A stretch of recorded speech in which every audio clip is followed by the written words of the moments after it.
Hi, ഞാൻ ഇന്നിവിടെ ഒരു ഓട്സ് റെസിപ്പിയുമായിട്ടാണ് വന്നിരിക്കുന്നത്. നമ്മുടെ ലച്ചുവിന് കഴിക്കാൻ ഇഷ്ടമുള്ള ഒരു ഹെൽത്തി റെസിപ്പിയും കൂടെയാണിത്.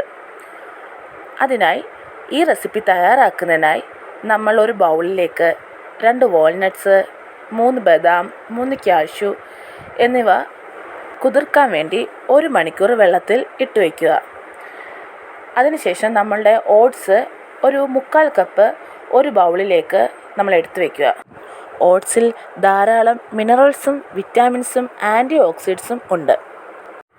കുതിർത്തെടുത്ത ഈ നട്ട്സും നമ്മൾ നേരത്തെ എടുത്തു വച്ചിരുന്ന ഓട്സും കൂടെ നന്നായിട്ട് അരച്ചെടുക്കുക. നേരത്തെ കുതിർന്നിരുന്നുകൊണ്ട് തന്നെ ഇത് നല്ല രീതിയിൽ അരഞ്ഞു വരും. ഒരു നന്നായി പൊടിഞ്ഞ ശേഷം നമുക്കിതിനെ ഒരു പാനിലേക്ക് മാറ്റാം.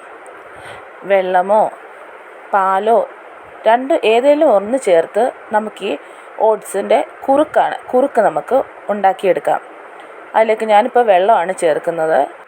പിന്നെ ലച്ചുവിന് മധുരത്തേക്കാൾ കൂടുതൽ ഇഷ്ടം ഉപ്പായതിനാൽ ഞാൻ കുറച്ച് ഉപ്പാണ് ഇടുന്നത്. ഒരു നുള്ള് ഉപ്പിട്ടു. എന്നിട്ട് നന്നായിട്ട് ഇളക്കി കൊടുക്കണം. അടുക്കി പിടിക്കാൻ പാടില്ല.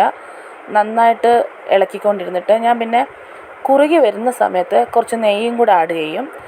എന്നിട്ട് നന്നായിട്ട് ഇളക്കും. പിന്നെ ഈ ഒരു കുറുകിയിരിക്കുന്ന പരുവമാകുമ്പോഴത്തേക്കിനും ഞാൻ ഫ്ലെയിം ഓഫ് ചെയ്തിട്ട് ആറാൻ വയ്ക്കും. ലച്ചുവിന് ഈ റെസിപ്പി ഇഷ്ടമായതിനാൽ ഞങ്ങൾ ഈവനിങ്ങിലോ ചില ദിവസങ്ങളിൽ നൈറ്റിലോ ആണിത് കൊടുക്കാറുള്ളത്.